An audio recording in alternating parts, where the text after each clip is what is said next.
رنگارنگ مثل زندگی.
Comb making, both because it's a fine and unique craft of the people of this village.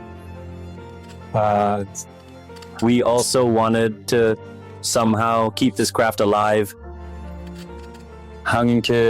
Also wanted to earn an income for ourselves from this work.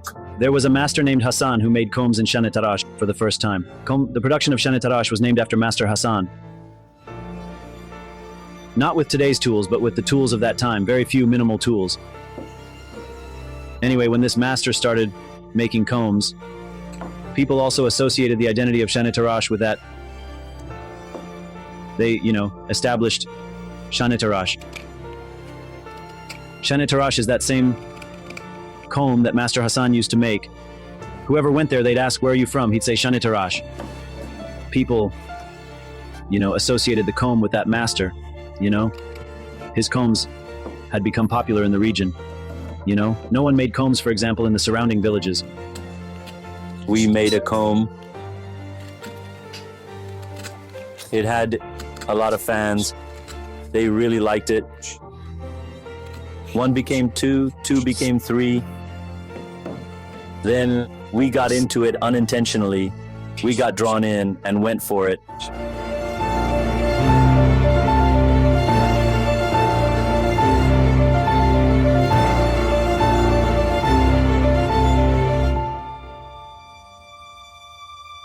Back then, people in the village did farming. They planted lentils and wheat.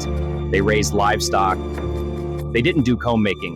We revived this in the village so that people, because no matter what new job they got, people still knew this comb maker by the name Comb and called him that. They told me, "How many combs do you want to sell? How many do you want to sell? How long do you want to sell combs? Can you really make a living and pay the household expenses by selling combs?" But now, thank God we're doing this work. For almost 7, 8, 10 years, we've only been producing combs. Everything started from this. Then I drew this on a piece of wood. I worked on it for about 2 or 3 hours until I made a wooden comb. I gave this wooden comb to my wife. Then my wife saw this comb, and it was really super beautiful. I enjoyed having made it myself. She told me, "Make as many of these as you can and I'll sell them." I mocked her that day. I said, "How on earth are you going to sell this?"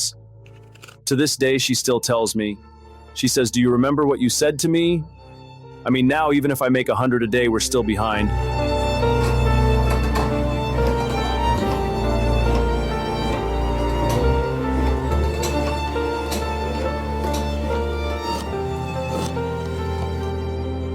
Working with wood really brings peace of mind. Anything made by hand, crafted by hand, gives you a good feeling. You feel at peace, you feel joy. Well, you can't say just anything made by hand. If you're passionate about what you do, you'll generally succeed at it. Shenetarash. The village is named Shenetarash. But you come here and see no sign of combs, then it's not Shenetarash anymore, in my opinion.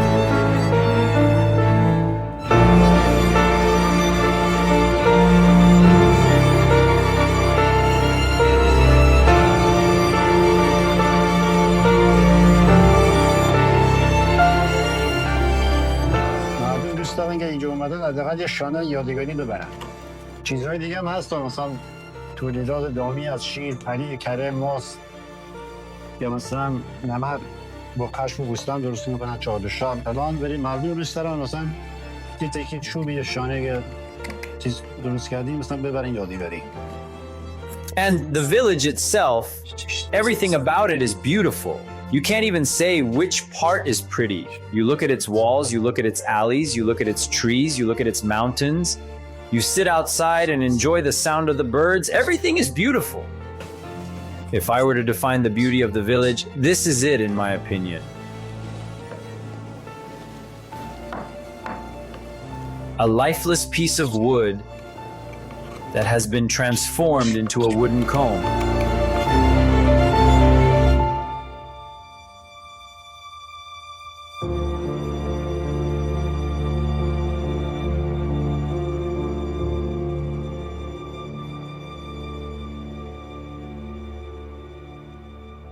Anything made by hand has energy in it. There's an energy that when you hold this product in your hand, when you get that good feeling from when you enjoy it, and when someone uses it and enjoys it, that's a good feeling. Naturally, it's a good feeling that they're enjoying. Well, that's an energy in my opinion.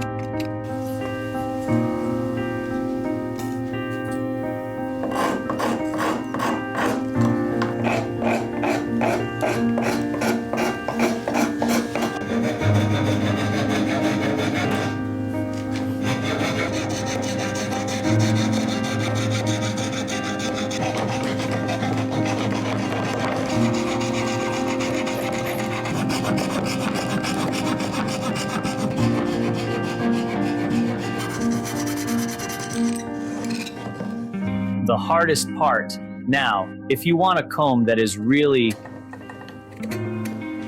a good, clean comb, in my opinion, as someone who's been making combs for a few years, the teeth must be nicely rounded. The tips of the teeth must be rounded. There shouldn't be any fuzz or splinters between the teeth. The most important part of a comb is its teeth. I mean, if these teeth aren't clean inside, if they aren't rounded, or if the spacing is uneven, in my opinion, it won't be a good comb. Anyone who has worked with wood knows what good wood is. In the beginning, when we were producing combs, I didn't know we had to cut the comb along the grain of the wood. We were producing them against the grain and all the teeth would break. Anyway, I talked to this master, talked to that master. We had a master. He's still around. God bless him. Mr. Hediati. He's really a very good man. I went to him. At that time, I was working at a company. This was in the beginning when I was producing combs. Back then, I would produce these combs by drawing them on the wood in any direction I felt like and cutting them out.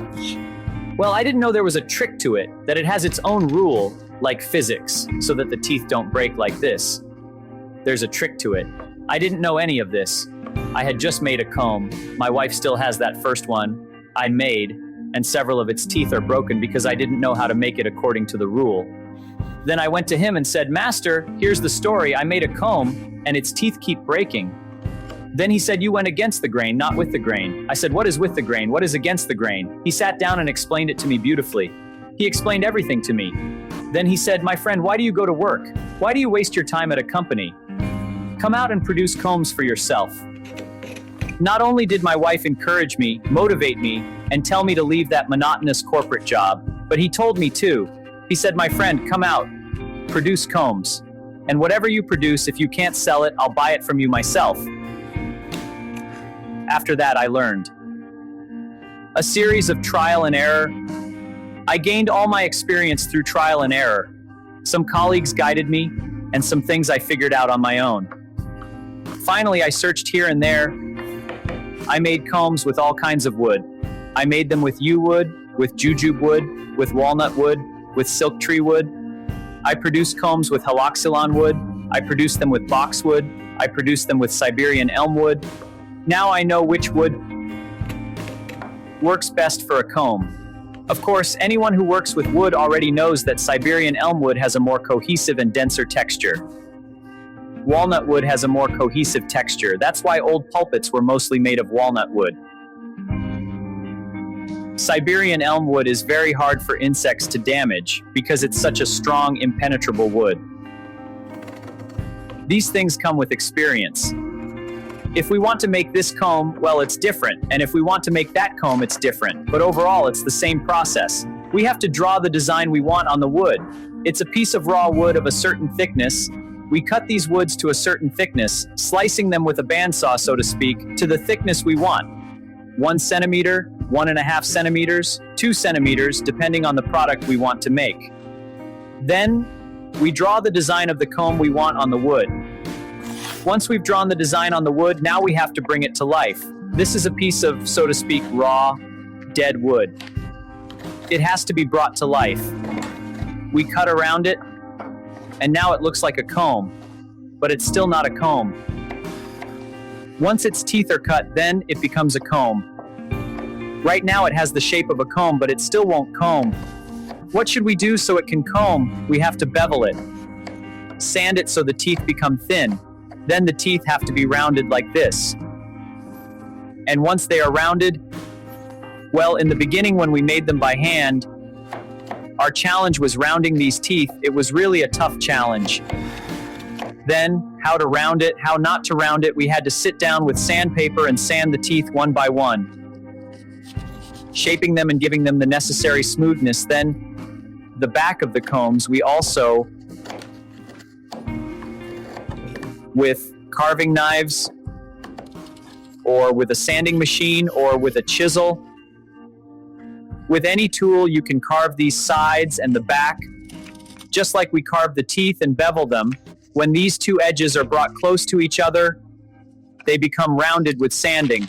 Then we start finishing it, and after finishing, a final oil is applied. Because wood is a living thing after all. At any time, it's a living thing. If you take this raw wood out in the sun right now, it will warp and bend immediately. This shows that it's a living thing. Put it in water, and it goes back to its previous state. It warps. That's why we apply oil, so that water, moisture, and air can't penetrate it and cause a reaction. This is how it becomes a comb.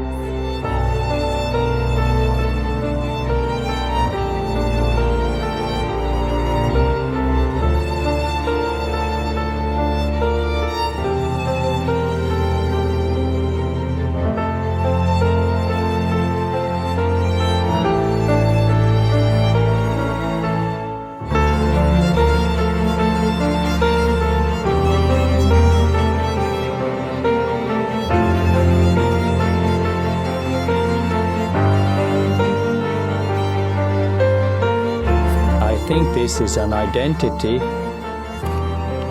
This is a sign of a civilization, a sign of a culture, a sign of an art. It is the art of our ancestors, the art of those before us who made combs this beautiful many years ago.